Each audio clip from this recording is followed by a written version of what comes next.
est venu pour nous de passer à l'alimentation, à nourrir nos âmes. Alléluia.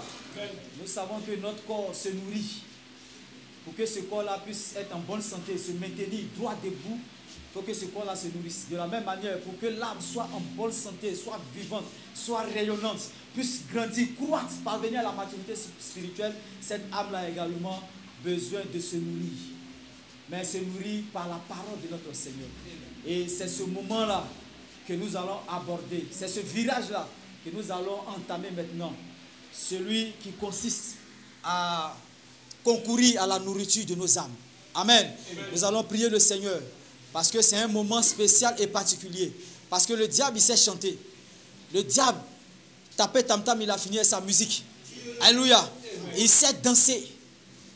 Amen. Amen.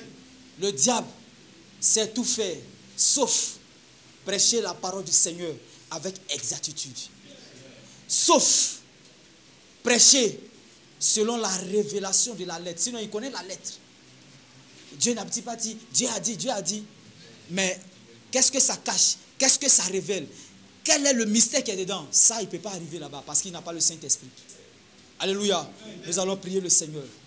Que le Seigneur conduise ce moment au nom de Jésus-Christ. Que le Seigneur bénisse ce moment au nom de Jésus-Christ. Que le Seigneur prenne tout le contrôle de ce moment au nom de Jésus-Christ. Alléluia. Nous allons prier le Seigneur. Remettre le prédicateur entre les mains du Seigneur.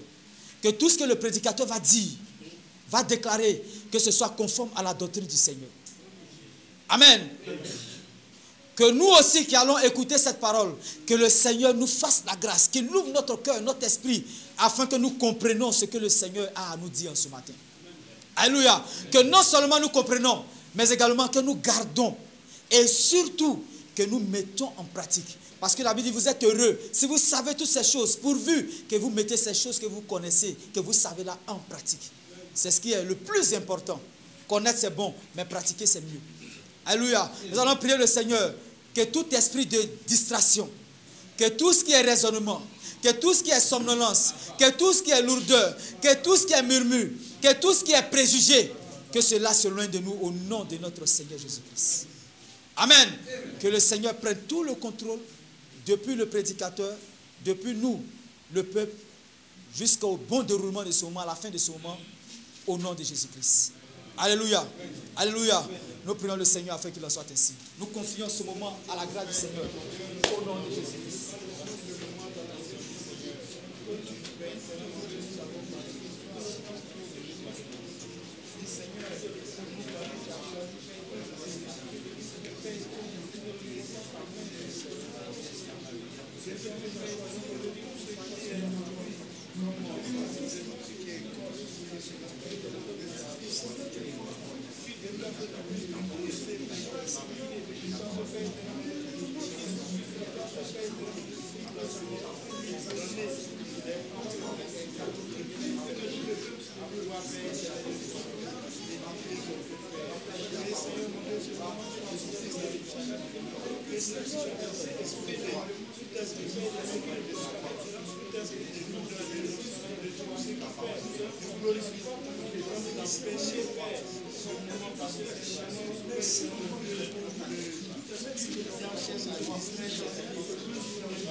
Amen. Amen. Sans plus tarder, nous allons introduire le prédicateur du jour, qui se fait communément appeler sur les réseaux sociaux le serviteur de notre Seigneur Jésus-Christ. Alléluia. Il est quitté loin pour nous apporter la nourriture du Seigneur jusqu'à Bobo, à Tingé. C'est ça? On appelle ça, à Keikwa. C'est ça? Il est quitté très loin. Alléluia. Pour nous parler de la part de notre Seigneur Jésus-Christ. Alléluia. Sans trop le faire tarder parce qu'il a trop duré en route. nous allons introduire le prédicateur du jour, qui est le frère Félix, le serviteur de Jésus-Christ. On va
Seigneur, nous voudrons te rendre gloire en ce matin. Toi, à qui il a plu de nous rassembler ici, afin, Seigneur, de nous parfaire dans ta connaissance. Merci de bénir ce moment. Merci de bénir le cœur de mon frère et de ma soeur. Merci de disposer ton peuple. Que ton nom soit glorifié et que ce moment soit béni au nom de Jésus. Amen. Amen. La gloire, la puissance, l'enseignement, la doctrine, abat les faux enseignants, abat les trompeurs, abat les rusés, abat tous ceux qui sont contre la doctrine. Et vive la vérité. Vive la vérité. On peut acclamer le Seigneur.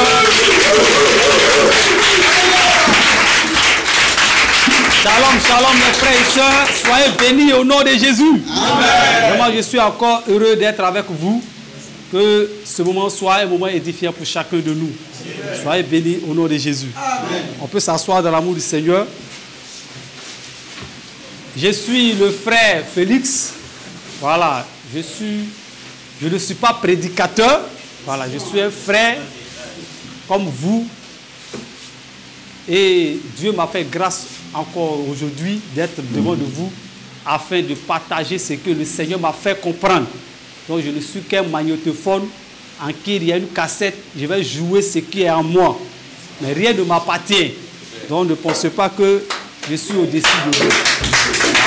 Je suis au-dessus de personne. Que le Seigneur nous bénisse. Je dis encore merci aux grands frères et à tous les frères qui ne cessent de me soutenir dans la prière. Que la grâce de Dieu repose sur vous et que le Seigneur continue de vous bénir. En ce jour, nous allons partager un thème. Vraiment, ce thème, il est primordial, il est crucial. Parce que ce thème, vraiment, permet aux chrétiens d'être libres. Permet aux chrétiens d'être épanouis. Parce que lorsque vous vivez dans un royaume, il fallait que vous connaissiez la constitution du royaume. Il fallait que vous sachiez quels sont vos droits et devoirs. C'est en cela que vous serez un citoyen modèle et un citoyen honorable. Voilà pourquoi nous qui faisons partie du royaume de Dieu, nous devons savoir quels sont nos devoirs et quels sont les actes que nous pouvons poser ou les actes que nous ne pouvons pas poser. Parce que nous, notre royaume, ce qui est intéressant, c'est que notre royaume, c'est la pensée qui est importante dedans. Quelle est la pensée que tu as? Parce que c'est ce que notre Seigneur Jésus-Christ est venu vous faire voir. Moïse a passé son temps à dire aux Israélites, faites attention aux actes que vous posez. Mais quand le Seigneur Jésus il arrive, il dit non, hein, les actes, c'est bon. Mais avant qu'un acte se transforme en acte, il fallait qu'il soit d'abord quoi? Pensé. Voilà pourquoi il dit, Moïse vous a dit. Mais moi j'ai dit.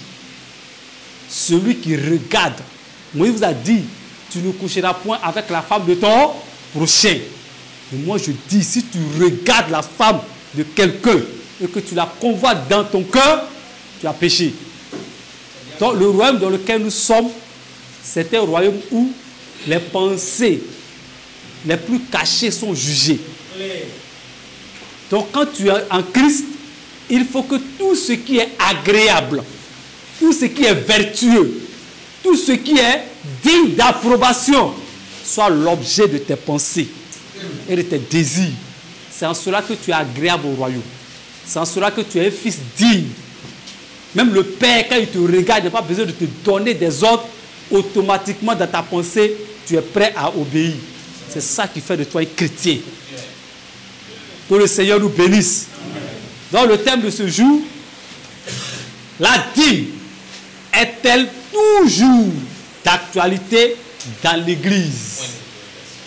Voilà le thème. Il faille qu'on sache, est-ce que la dîme est toujours d'actualité?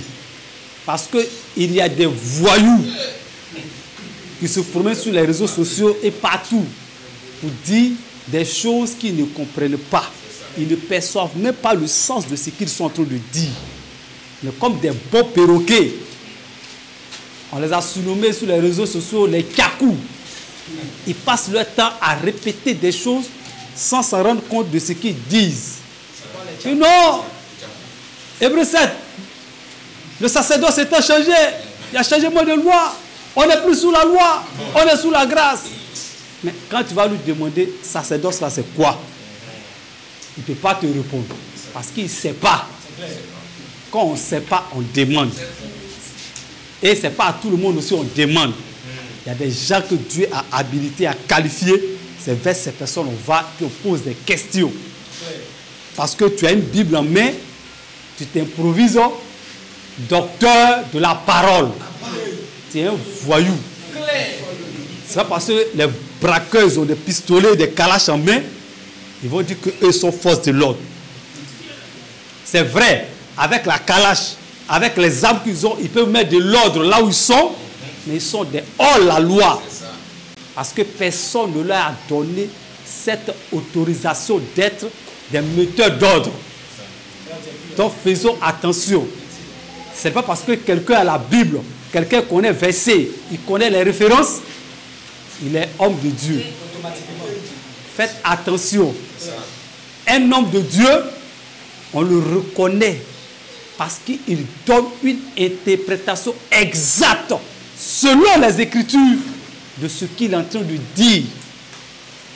Et je dis toujours, je le répète, si tu enseignes quelque chose, si tu crois quelque chose, si on te dit quelque chose, pour qu'elle soit vraie et exacte, il faut qu'aucune écriture de Genèse à Apocalypse ne mette en doute ou ne contredise ce que tu es en train de dire. C'est en cela qu'on dit, non, lui là, il dit ce que Dieu a dit. Sinon, si tu dis quelque chose, tu enseignes quelque chose, et que une écriture met en doute ce que tu as dit, c'est que tu es dans le faux. Vas-y, frère. Jean 3. Oui. Verset 34. Merci. Car celui que Dieu a envoyé dit les paroles de Dieu. C'est clair. Parce que Dieu ne lui donne pas l'esprit avec mesure. Or, qui connaît la pensée d'un homme, si ce n'est l'esprit qui habite en cet homme? Qui connaît la pensée de Dieu, si ce n'est l'esprit de Dieu? Or, celui qui t'a envoyé pour parler, là, comme son esprit est en toi, il va expliquer. Il va te permettre, toi, d'abord même de comprendre et puis d'expliquer aux autres. Tu vas utiliser les mots qu'il faut devant ces personnes qu'il faut et tu vas leur donner l'explication exacte. Et puis tout le monde est d'accord et puis l'âme est réjouie. Car une âme qui comprend, qui connaît la vérité, elle est affranchie. Elle est libérée. Et le Seigneur l'a dit clairement, vous connaîtrez la vérité et la vérité vous affranchira. C'est la vérité qui libère.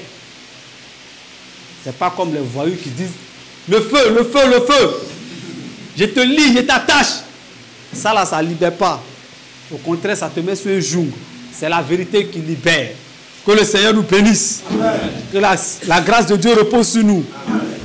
Donc, en introduction, nous allons définir ce que c'est que la dîme. La dîme, c'est quoi? Qu'est-ce que c'est? Vous voyez, dans la Bible, on peut avoir la définition d'un mot comme avoir le mot. Des fois aussi, il arrive qu'on ait les deux ensemble.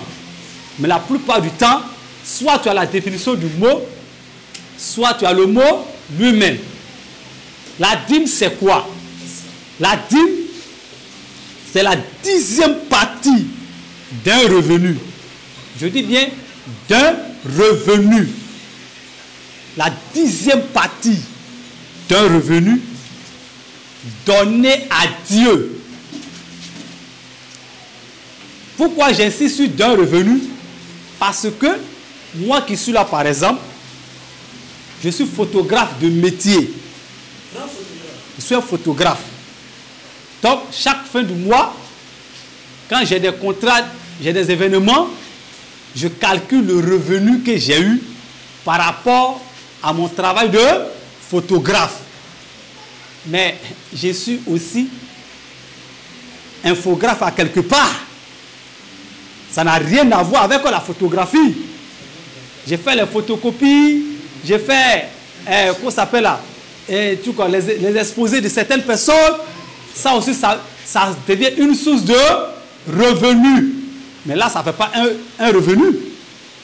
Ça fait des revenus. Il arrive aussi que j'achète des appareils et puis je les revends. J'obtiens encore un bénéfice dessus. Ça fait encore troisième source de revenus. Il arrive que je prête de l'argent à quelqu'un pour qu'il aille faire un business et puis me ramène encore avec un bonus. Ça fait encore une autre source de revenus.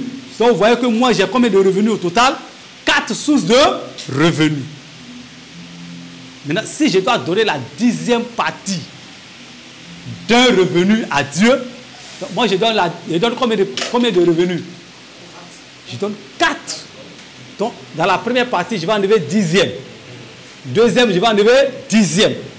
Troisième, je vais enlever 10e. Quatrième, je vais enlever 10e.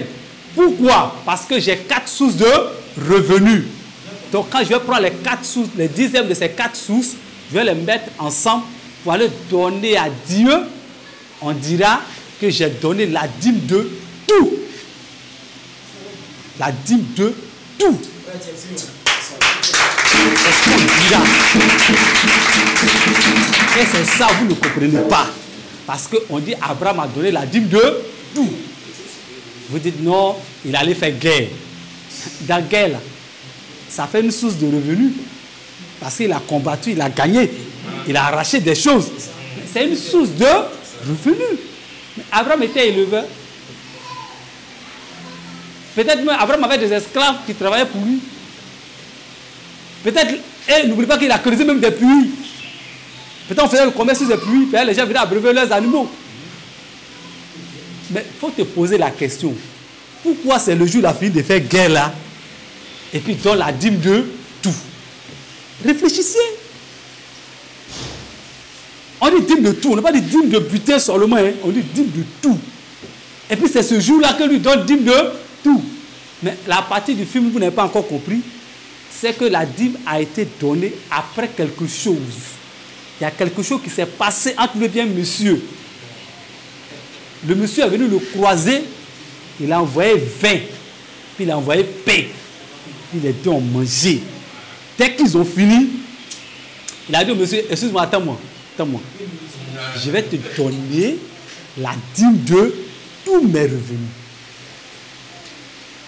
Qu'est-ce qui s'est passé? Parce que nous, on connaît Abraham il y a longtemps. Il n'a jamais parlé de dîme. Même le monsieur avec qui il parle, celui avec qui il appelle son Dieu, qui lui a dit, sors, regarde dehors, je vais te donner les enfants qui vont dépasser les étoiles, sable de la terre. Ils n'ont jamais parlé de dîme. Mais pourquoi ils finissent de manger pain, boire vin, et puis lui, Abraham, il dit, je vais te donner la dîme de tout. Ça, c'est une question auquel on doit répondre. Pourquoi on répond à ça?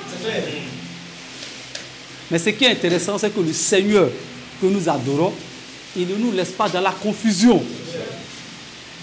Quand il a dit dans Ésaïe 45, 17, c'est par l'Éternel qu'Israël obtient le salut. Un salut éternel. Mais il ne s'arrête pas là. Frère, il dit quoi à la deuxième partie? Ésaïe 45, 17. Ésaïe 45, 17. Oui. C'est par l'Éternel, oui, qu'Israël obtient le salut. Clair. Un salut éternel. Vous ne serez ni honteux, ni confus, jusque dans l'éternité. Vous voyez, un chrétien ne peut pas être honteux ni confus. Donc Dieu ne peut pas nous laisser dans l'ignorance. Parce que le pain et le vin, frère, il y a quelqu'un qui nous a dit à quelque part que le pain là, c'est son corps. Que le vin, c'est son quoi? Son sang. Et quand on mange ça, frère, le vin là, quand tu manges le corps, c'est la parole de Dieu. Le corps, c'est sa parole. Le vin là, c'est la révélation qui est titan. La révélation, parce que le vin met un être humain dans un état second. Quand tu prends 20 puis tu bois là, ça te met dans un état second. Tu commences à... Frère, l'inspiration vient. Tu es inspiré. Voilà. Tu es inspiré. C'est-à-dire que ce que tu es en train de faire, tu le fais encore avec plus d'ardeur. C'est comme ça, quand celui qui est la parole se met devant toi, qui se met à te parler, automatiquement, il te permet de comprendre la partie où un être humain normal ne peut pas comprendre. Là. Toi, tu comprends. C'est ce que nous appelle révélation. Donc, quand Abraham a mangé le pain, il a bu le vin, il a eu la révélation. Il a compris que, au fait, tout ce qui m'arrivait depuis des années, c'est celui-là qui était l'auteur. Donc, ça veut dire que ce qui gèle, ça ne m'appartient pas. Donc, qu'est-ce que je vais faire? Je vais lui donner. Parce que c'est le même qui a dit, donne-moi et il te sera donné. Il dit, mais si je lui donne, c'est qu'il va multiplier encore pour me donner. Parce que moi, je sais qu'il n'a pas besoin de ça. Mais pour lui exprimer quoi? Pour lui exprimer quoi et puis il donne. Pourquoi il donne? C'est ce que nous allons voir. Parce que ici, regardez bien le nota bene. C'est bien écrit, bien. Pour que vous voyez, seul celui ou ceux qui font partie d'une alliance avec Dieu donnent la dîme. Donc, ce n'est pas n'importe qui donne dîme. Tu peux aller t'asseoir dehors. Venez au Seigneur, acceptez Jésus. Il est le chemin, la vérité. Et puis les païens vont passer et puis ils vont venir te donner dîme. Mais eux, ils ne sont pas en alliance avec Dieu. Ils ont entendu, mais ils ne sont pas en alliance. C'est celui qui croit. Marc 16 là. Marc 16, verset 15 à 16 là. Il a été écrit quoi là-bas? Marc 16. Oui. À partir du verset 15. Oui. Puis il leur dit. Voilà. Allez par tout le monde. Oui. Et prêchez la bonne nouvelle. Oui. À toute la création. Oui. Celui qui croira. Ouais. Et qui sera baptisé. Oui. Sera sauvé. Oui. Mais oui. Celui qui ne croira pas. Oui. Sera condamné. Donc c'est celui qui est baptisé, qui prend son baptême là. C'est lui qui se met en alliance avec Dieu. Tant que tu n'as pas compris ton baptême, il faut envoyer ta dîme là louer. Il ne faut pas chercher à donner dîme. Si tu veux faire offrande, il n'y a pas de problème. Tu veux faire don, on va prendre. Mais pour dire la dîme, c'est pour ceux qui sont en alliance avec Dieu. Or, nous, notre alliance en tant que chrétiens, c'est de prendre notre baptême. C'est de prendre notre baptême parce qu'on croit que Jésus-Christ est le Dieu tout-puissant. Et on croit qu'il est mort à la croix pour que nous soyons sauvés. Donc nous prenons notre baptême, automatiquement nous entrons en alliance avec lui. Donc ce sont ceux qui sont en alliance avec Dieu qui ont le droit de payer leurs dîmes et qui doivent donner leurs dîmes. Maintenant, les raisons pour lesquelles on donne la dîme. On va demander à Abraham, quelle est la raison pour laquelle lui il a donné dîme là. Quand il a mangé et il a bu avec Melchisedec, quelle est la raison qui est montée en son cœur? Et puis il a reconnu que non, il faut que je donne la dîme de tout à ce dernier. Nous allons le voir ici en grand 1. Les raisons pour lesquelles la dîme est donnée. Raison 1, la victoire. Dans Genèse 14, on voit que Abraham est allé faire, il allait en guerre. Parce que son neveu a été enlevé. Donc il allait en guerre. La guerre qu'il a faite, est-ce qu'il n'a pas remporté? Il a remporté la victoire dans une épreuve. Tout chrétien, du premier d'un mois au dernier jour d'un mois, il y a des épreuves que nous traversons. Il y a des situations que nous traversons. Nous invoquons le secours du Seigneur. Et lorsque nous donnons la victoire, voilà une bonne raison pour laquelle nous pouvons et nous devons donner notre dîme. La protection reçue de la part de Dieu. Frère, on monte même dans des véhicules qui ne sont même pas assurés. Qui n'ont pas fait des visites techniques. Mais à cause de la corruption, on les laisse rouler. Nous, on monte dedans. C'est Dieu qui nous protège. Des véhicules, mais quand tu t'assois, tu vois le fond. C'est-à-dire que tu vois le goudron, là. Tu es assis, mais tu vois le goudron. Si ton argent est tombé dans la voiture, mon frère, ce n'est pas tombé. C'est à terre là-bas. Mais on est dedans, et puis on avance. C'est parce que le Seigneur nous apporte quoi? Sa protection. Ensuite, la reconnaissance envers Dieu d'un bienfait accordé par Dieu, d'une bénédiction. Voilà les raisons pour lesquelles Abraham a donné sa dîme de tout. On peut voir ça dans Genèse 14, à partir du verset 20. Genèse 14, 20 à 22, si je ne me trompe pas. Genèse 14, verset 14 à 20 du moins. Dès qu'Abraham eut appris que son frère avait été fait prisonnier, oui, il arma 318 de ses plus braves serviteurs, oui, nés dans sa maison. Oui. Et il poursuivit les rois jusqu'à Dan. Il divisa sa troupe pour les attaquer de nuit. Lui et ses serviteurs, il les battit et les poursuivit jusqu'à Shoba, qui est à la gauche de Damas. Il ramena toutes les richesses. Il ramena aussi Lot, son frère, avec ses biens, ainsi que les femmes et le peuple. Verset 17. Après qu'Abraham fut revenu vainqueur de Kedalomèr et les rois qui étaient avec lui, le roi de Sodome sortit à sa rencontre dans la vallée de Sheba, qui est la vallée du roi.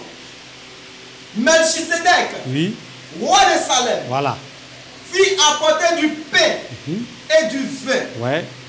Il était sacrificateur du Dieu très haut. Amen. Il bénit Abraham et dit: béni soit Abraham par le Dieu très haut, maître du ciel et de la terre. Béni soit le Dieu très haut, qui a livré tes ennemis entre tes mains. Et Abraham lui donna la dîme du tout. Vous voyez, les motivations d'Abraham, ce qui a poussé Abraham à donner la dîme, il a eu la victoire. Il a eu la protection pendant le combat. Ensuite, il est reconnaissant pour tout ce que Dieu vient de faire pour lui. Voilà pourquoi il donne sa dîme. Donc, pour donner une dîme, il y a une motivation. Il y a une raison pour laquelle on donne une dîme. On va voir encore d'autres raisons. Nous allons voir ici dans Genèse 28, on va préparer 20 à 22, on va le lire. Il y a l'exaucement d'une prière ou une demande faite à Dieu. Il y a aussi l'accomplissement d'un vœu. Vas-y, frère. Genèse 28, versets 20 à 22. Oui. Jacob fit un vœu en disant, si Dieu est avec moi et me garde pendant ce voyage que je fais, s'il me donne du pain à manger et des habits pour me vêtir, c'est ça. Et si je retourne en paix à la maison de mon père, c'est clair. Alors, l'Éternel sera mon Dieu. Voilà. Cette pierre que j'ai dressée pour monument sera la maison de Dieu. Voilà. Et je te donnerai la dîme de tout ce que tu me donneras. Voilà. C'est clair. Le monsieur fait un vœu à Dieu. Il demande quelque chose à Dieu. Il demande un exaucement. Et il dit, si tout cela s'accomplit, moi je te donne la dîme. Tout ça là pour vous dire les raisons pour lesquelles on donne une dîme. Si ces raisons ne sont plus valables aujourd'hui, on va laisser tomber. Si ces raisons n'existent plus aujourd'hui, on va laisser tomber tout ça là. Et puis on va avancer. Parce que les gens ne savent pas quelle est la raison qui pousse un être humain à aller donner sa dîme. Toi, tu ne sais pas. Est-ce toi qui es assis devant moi, toi qui me regardes? Moi, je sais ce qui s'est passé dans ta vie pendant le mois de janvier. Nous, les Ivoiriens, on dit communément que janvier dure 3 mois. Il y a janvier, il y a janvier pro, et puis il y a janvier pro max. Moi, je sais ce qui s'est passé chez toi. Est-ce que toi, tu sais ce qui s'est passé chez moi? Pendant les 31 jours là. Si on veut rendre témoignage de ça, on ne va pas quitter ici. Hein. C'était chaud. Mais voilà, nous, on est là aujourd'hui. On est là parce que vraiment l'Éternel a été avec nous. Il nous a soutenus. Donc, toutes ces raisons, on est heureux même d'aller donner. Maintenant, celui qui vient donner avec le cœur chargé, lui là, je ne sais pas, toi tu n'es pas païen, tu es maudit. Parce que tu n'es pas reconnaissant. Même chez les sorciers, il y a la reconnaissance. Maintenant, toi, tu prétends être enfant de Dieu. Et puis, tu n'es pas reconnaissant pour tout ce que Dieu a fait pour toi. Colossiens 3, verset 15. Vas-y, frère. Colossiens 3, verset 15. Oui.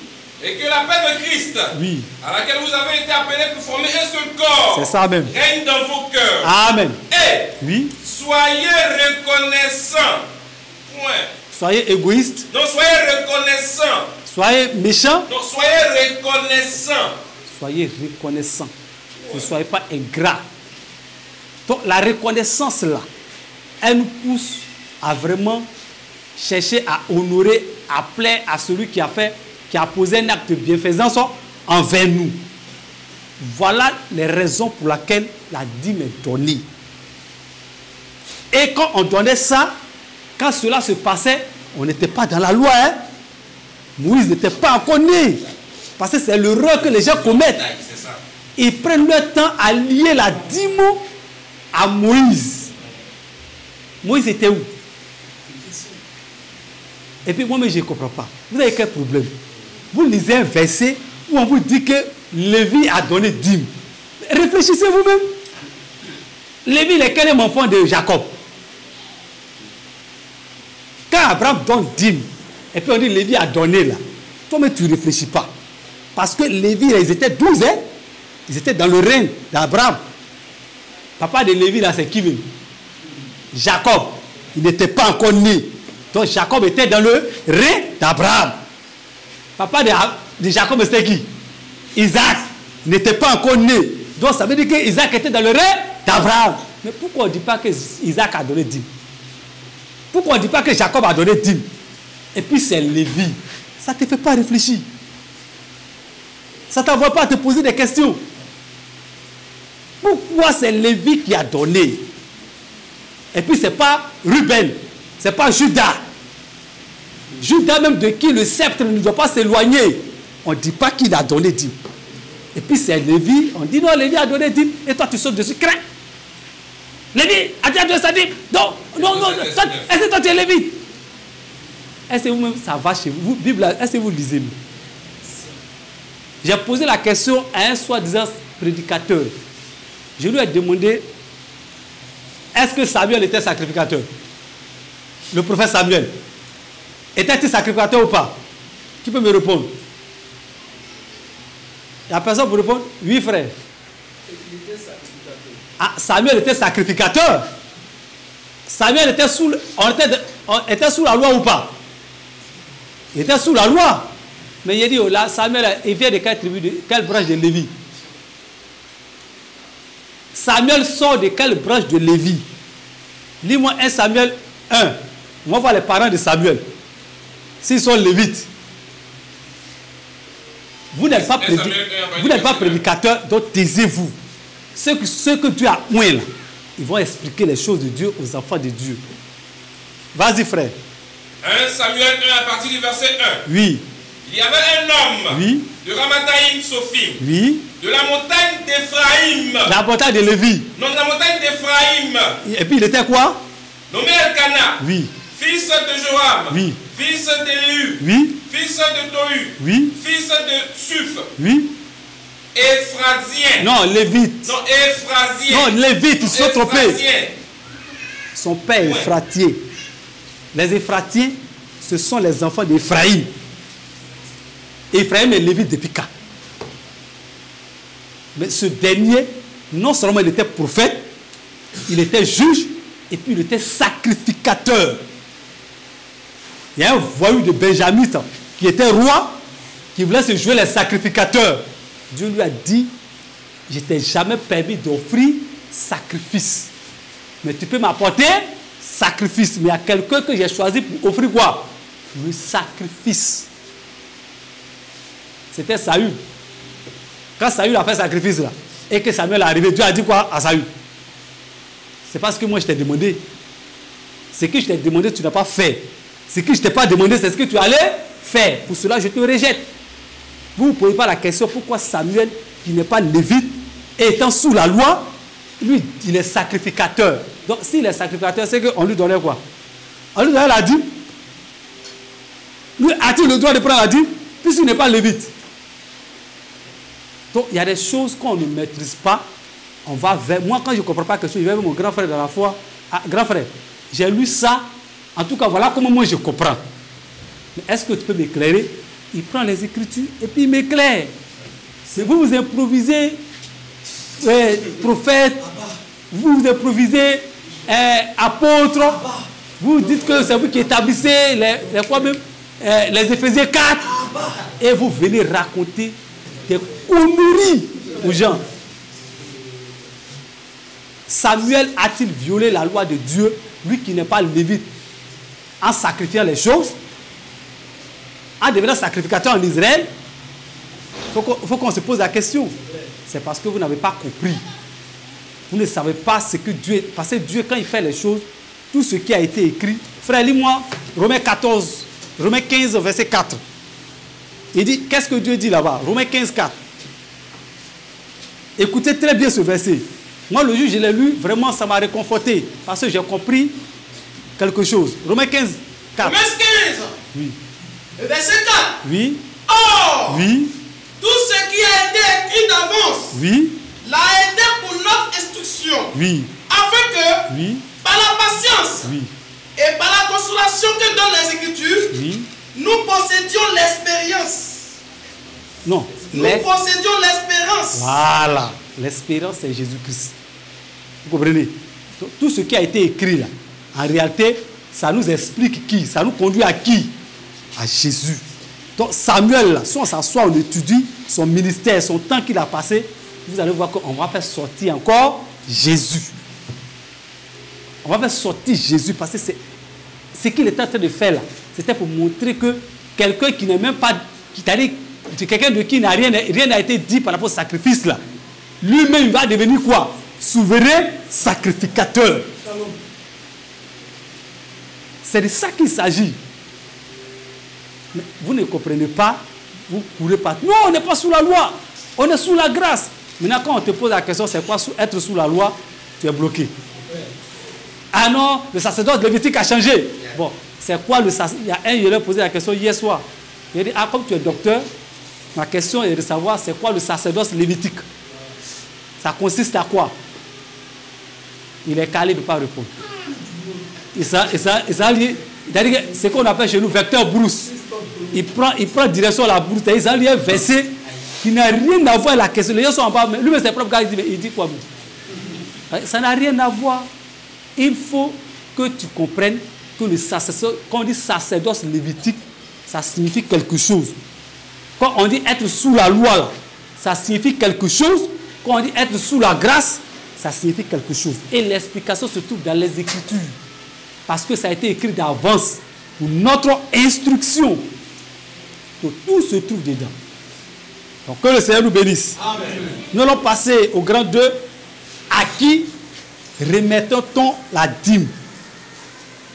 Au temps d'Abraham, de Jacob, tout cela, c'est à qui on donnait la dîme. Puisque Moïse n'est pas là.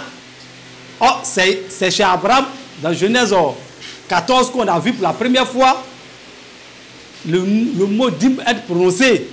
Donc, on va chercher à savoir à qui on remettait la dîme. La dîme était remise à Dieu parce que l'on le reconnaissait comme étant la source de toute bénédiction. Donc, c'est à Dieu qu'on donnait directement. J'ai mis MB ici. Voilà, ici. Ça, c'est très important. Le nota béné. J'ai dit bien. En français, ça veut dire noter bien. Dieu venait récupérer lui-même la dîme. Pourquoi? Parce qu'il était en alliance avec un seul individu. Au temps d'Abraham, Dieu ne faisait pas alliance avec 10 personnes, 2 personnes, 3 personnes. Il choisissait un être sur la terre. C'est avec lui qu'il était en alliance. On a dit ici que c'est ceux qui sont en alliance avec Dieu qui sont habilités à lui remettre la dîme. Donc Dieu lui-même se déplaçait. Voilà pourquoi il est venu devant Abraham en tant que Melchisedec, sacrificateur du Dieu très haut, puisque c'est un sacrificateur de Dieu, du Dieu très haut qu'on remet la dîme. Il est venu récupérer sa dîme. Et Jacob, qui est descendant d'Abraham, il était au courant de ça. Voilà pourquoi quand Jacob fait sa prière dans Genèse 28, il n'adresse pas à quelqu'un d'autre. Il s'adresse à celui qui a droit à la dîme. Pour lui dire, ah, si tu fais ça, tu fais ça, tu fais ça pour moi, moi-même, 1, je vais construire une maison ici. 2, je vais te remettre la dîme de tout. C'est Dieu qui récupérait sa dîme. Parce qu'il était en alliance avec un individu, une seule personne. On peut vérifier ça dans Genèse 20, on peut vérifier ça dans Genèse 28. Jacob, il est le Dieu d'Abraham, d'Isaac et de Jacob.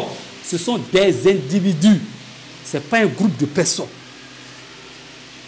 Voilà pourquoi quand on finit avec le Dieu de Jacob, vous voyez qu'on ne parle plus de Dieu de quelqu'un d'autre. Maintenant on dit après quoi? Le Dieu d'Israël. Ben là, ça ne devient plus un individu. Ça devient toute une nation, tout un peuple. Donc Dieu, c'est lui qui était habilité à recueillir la dîme parce qu'il était en alliance avec une seule personne, un seul individu. Le grand 3, il est écrit là-bas, la dîme dans la loi, qui l'apercevait et pourquoi. Là maintenant, on n'est plus avec des individus. On a une nation. On a un peuple. Parce que Jacob est entré en Égypte avec ses enfants.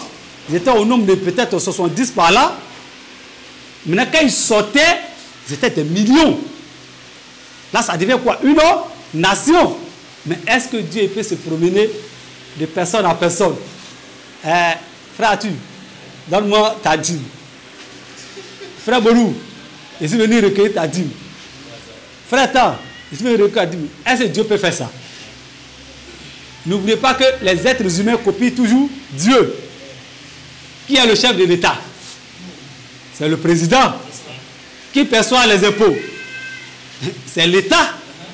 Or, c'est le président qui représente l'État.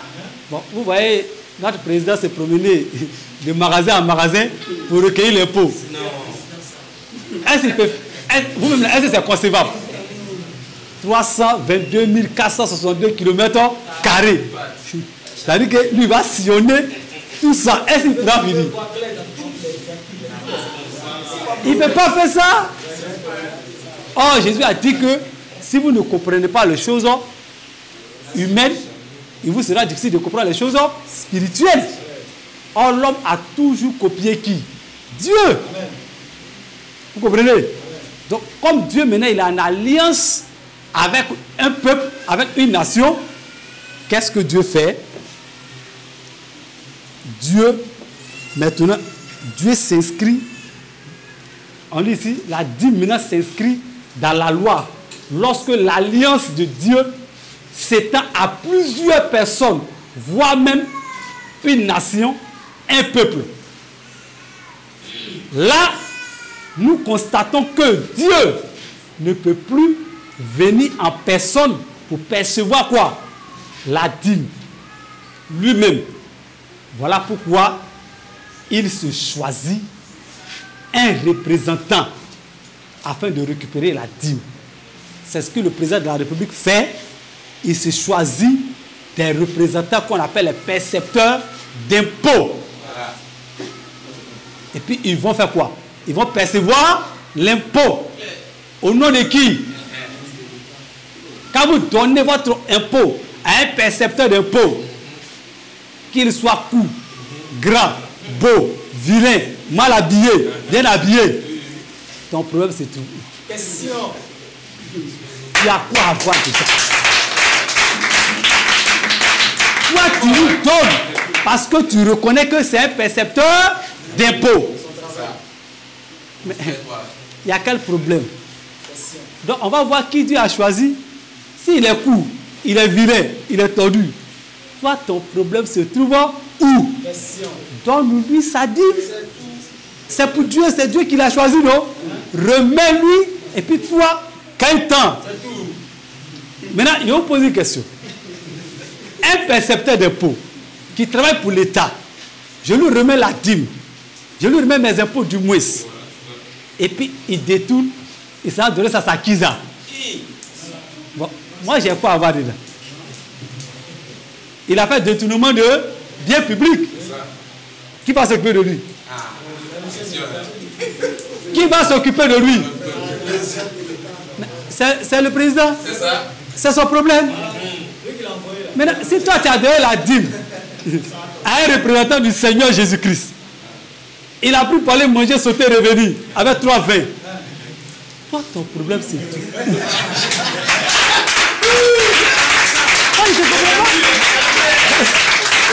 Ton problème est où? Toi, tu as donné à qui? Parce que quand on donne l'argent, on donne les impôts, nous on donne au président, on a donné au pays. On s'en fout de ce qui se passe. Toi aussi, quand tu donnes à un représentant de Dieu, ce qu'il fait avec ça là, tu as quel compte à lui demander? Ce n'est pas ton problème. Parce que le percepteur d'impôts là, lorsqu'on le recrutait là, il y a eu une entente entre lui et puis son recruteur. Son recruteur lui a dit quelque chose. Il dit, ah, go, moi, il y a mon jeton à quelque part là-bas. Chaque fin du mois, il faut aller prendre, m'envoyer. Mais ils sont tombés d'accord, ils ont signé un contrat les deux. Les deux ont parlé. Toi, tu n'étais pas là-bas. Donc, il faut donner. Il faut prendre ta route, tu vas aller chez toi. Parce que le jour où il y aura procès là, la seule question qu'on va te poser, as-tu donné tes impôts, payé tes impôts? Tu répondras quoi? C'est fini. Alors, tu as donné à qui? Tu vas désigner la personne. Donc on dit bonne nuit, bonsoir. Monsieur, tu as perçu l'impôt? Oui. Où ça est? Mais est-ce que tu es concerné en quoi ce qui se passe? Non. Donc toi, en tant qu'enfant de Dieu, toi qui as l'alliance avec Dieu, donne tes impôts, donne ta dîme. À moins que tu ne reconnaisses pas celui qui est devant toi comme étant percepteur d'impôts certifié par l'État. Là, ça c'est notre cas. Mais si tu reconnais que celui qui est devant toi est un homme de Dieu authentique, envoyé par Dieu, donne-lui ton impôt et puis quitte-la. Celui qui l'a engagé, ils vont régler ça eux là-bas. Toi, tu n'as rien à voir. Non, moi, je donne plaisir parce qu'il y a les faux pasteurs. Hein, ils sont là pour malmailler les gens. Mais nous, on s'en fout de ça. Mais si, moi, j'encourage les gens qui malmaillent, mais de vous malmailler bien mieux. Parce que le problème, ce n'est pas eux. Le problème, c'est toi. Parce que toi, tu es tellement paresseux, tu ne peux même pas lire la Bible pour reconnaître un vrai homme de Dieu. Or, les caractéristiques d'un vrai homme de Dieu sont données dans la Bible. Vous pensez que ceux qui paient les impôts, ils paient ça partout? Il y a un endroit spécifique dans lequel ils vont payer leurs impôts. Il ne faut pas les déclarations d'impôts n'importe où. Il en est de même pour Dieu. On ne donne pas la dîme à n'importe qui. Quelqu'un qui te dit qu'on peut perdre le salut. Parce qu'il a porté une grosse veste. Parce qu'il est dans un local climatisé. Il a porté Potinini. Il dit, oh, voilà bon. Lui-là même, c'est le bishop. Et puis tu vas. Quand il dit un mot, allez, pousse encore. Pour prophétiser, c'est ma vie. Oh, c'est un voyou. Le Seigneur ne le connaît même pas. Mais tout ça là, c'est toi-même ta propre faute. Parce que tu n'as pas pris plaisir à la loi de l'Éternel. Tu n'as pas suivi le conseil que Dieu a donné à Josué dans Josué 1:8. Il n'a pas dit Josué, cherche les hommes de Dieu. Il n'a pas dit Josué, viens prier, jeûner. Il n'a pas dit Josué, en tout cas, il faut te sanctifier. Mais qu'est-ce qu'il a dit à Josué, Josué 1:8? Qu'est-ce qu'il lui a dit? Josué 1, verset 8. Oui. Que ce livre de la loi ne s'éloigne point de ta bouche. Oui. Médite-le. Oui. Jour et nuit. Oui. Pour agir. Oui. Fidèlement. Oui. Selon tout ce qui est écrit. C'est tout. Car. Oui. C'est alors. Voilà. Que tu auras du succès dans tes entreprises. C'est clair. C'est alors. Oui. Que tu réussiras. Amen. Ouais. C'est clair. Maintenant, vous-même là, on dit, il ne faut pas un livre va s'éloigner de ta bouche. Mais j'ai dit, avant de prononcer un mot à ma bouche là, il fallait que ça soit où d'abord? Il faut que ça soit devant mes yeux. Mais il faut que je le lise. Avant que ma bouche le prononce. Mais combien lisent la Bible? Non, moi je suis chrétien depuis 20 ans. On va te dire, dans le résumé de Matthieu, tu as un problème. Tu ne connais rien dans la Bible que toi tu prétends être ton livre de foi. Ça c'est, en fait, c'est tellement pathétique. Quand je crois certaines personnes, je lui demande, tu as lu combien de livres dans la Bible? Ah, en tout cas, bon, c'est sur Matthieu là, il avait commencé, mais je suis au milieu. Mais il dit, les chrétiens, ça fait 5 ans. Moi, personnellement, j'étais dans les dénominations. Mais le jour où j'ai mis pied dans leur morgue spirituelle là, j'ai pris seulement que 2 mois. J'ai lu toute la Bible. En 2 mois. Puis une Bible que j'empruntais. Parce qu'en ce temps-là, la Bible n'était pas vulgarisée comme aujourd'hui. J'empruntais chez quelqu'un, chez qui ça faisait poussière là-bas. Il restait déposé, lui, il ne faisait rien. Et c'est une Bible top. Traduction écuménique de la Bible. La Bible des voisins d'à côté. La Bible de ceux qui se regardent dans le miroir et puis les gars de Moumou sortent en face. J'ai pris ça et je l'ai lu en un trait. Pour connaître l'histoire qui est dedans. Notre génération, je le dis, je le répète, surtout nous qui sommes nés dans les années 80, notre grâce que nous avons, la plupart de nous savons lire et écrire. C'est un avantage des frères, des sœurs. Lisez, prenez le temps de lire. Aujourd'hui même, il y a des Bibles audio. Tu peux télécharger sur les applications Bible audio, tu mets dans ton oreille, les versets passent. On récite l'histoire, comme quelqu'un est en train de compter. C'est encore mieux, même si tu ne sais pas lire. Mais au moins tu écoutes. Vous comprenez? Donc lisez, parce que Dieu a tout mis dans la Bible pour qu'on puisse reconnaître un vrai homme de Dieu et un faux homme de Dieu.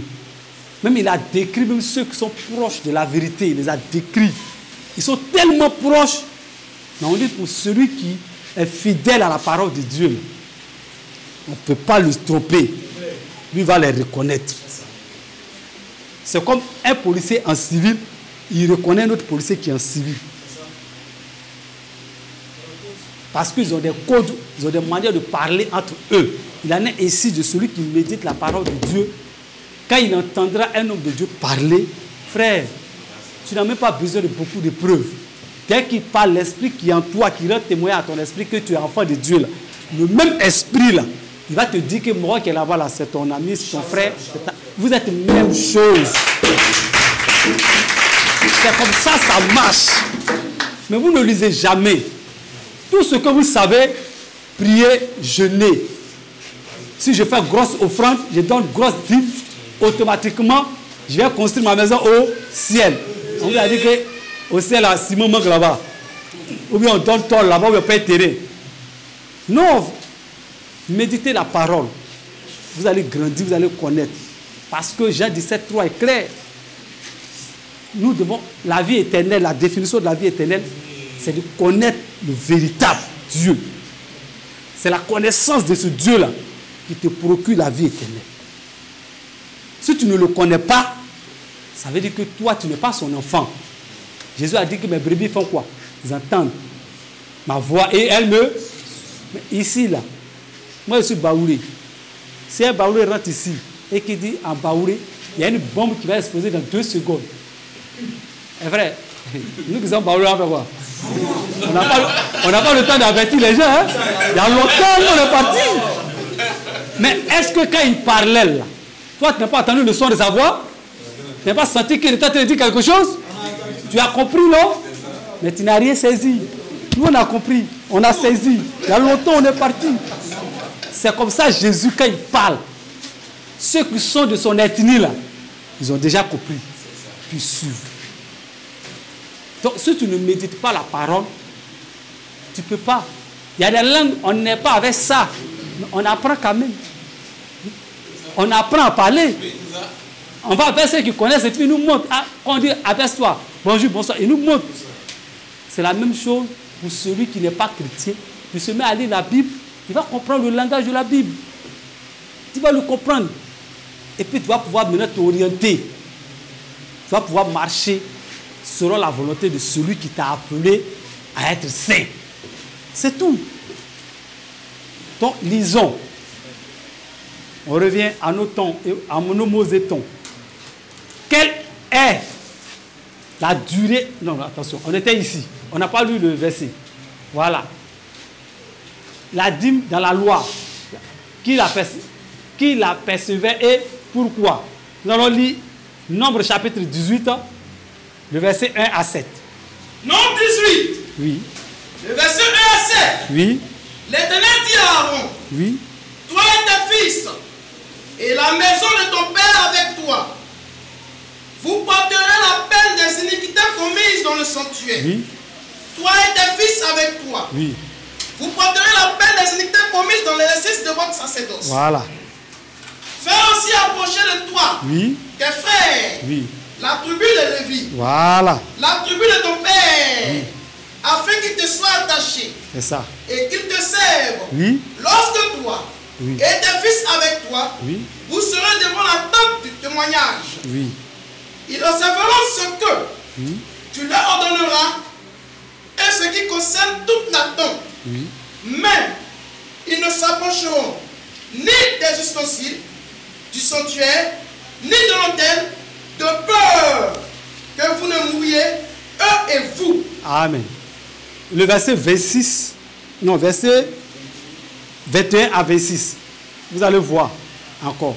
Donc ça veut dire que Dieu avait choisi quoi? Un groupe de personnes dans la nation. C'est eux qui l'ont choisi, puisque lui, Dieu ne peut plus se promener partout. Il ne peut plus venir chez chacun pour prendre la dîme. Donc il se choisit un représentant, comme le président de la République aussi. Dans une nation, il choisit des gens pour percevoir l'impôt. Dieu choisit encore un groupe de personnes dans toute la nation. Mais est-ce que tous ceux qui sont dans la nation ne sont-ils pas ivoiriens? Mais est-ce que tous les Ivoiriens sont des percepteurs d'impôts? Jamais.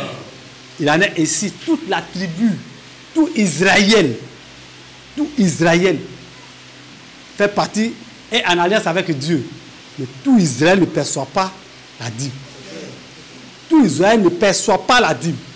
C'est la tribu de Lévi.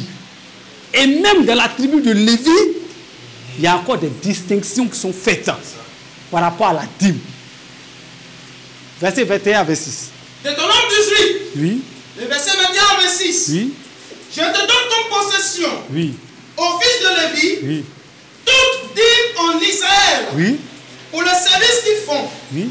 Le service de la tente d'assignation. Oui. Les enfants d'Israël n'approcheront plus de la tente d'assignation. Attention. De peur qu'ils ne se chargent d'un péché. Voilà. Et qu'ils ne meurent. Voilà. Au verset 23. Oui. Les Lévites feront le service de la tente d'assignation. Et ils resteront chargés de leur iniquité. Ils n'auront point de possession au milieu des enfants d'Israël. Oui. Ce sera une loi perpétuelle parmi vos descendants. Voilà. Au verset 24. Oui. Je donne comme possession aux Lévites. Voilà. Les dîmes. Ah, les quoi? Les dîmes. Les quoi? Les dîmes. Donc vous voyez, quelle que soit la sorte de dîme que vous voulez, donnez-nous le nom que vous voulez. Si vous voulez appeler ça dîme royale, dîme, on s'en fout. Ici, ils ont dit quoi? Les quoi? Les dîmes. Écoutez très bien, on dit les dîmes. Quand on dit les là, c'est pas un. C'est pas un. Ça veut dire que c'est nombreux. Parce que dit beaucoup, mais vous avez pensé, il dit c'est nombreux. C'est-à-dire que toutes les sortes de dîmes que vous voulez, donnez les noms que vous voulez. Mais on dit les dîmes là sont pour qui? Je te donne comme possession aux Lévites. Voilà. Les dîmes. Voilà. Que les enfants d'Israël présenteront à l'Éternel. Attention, quel étranger? Les enfants d'Israël.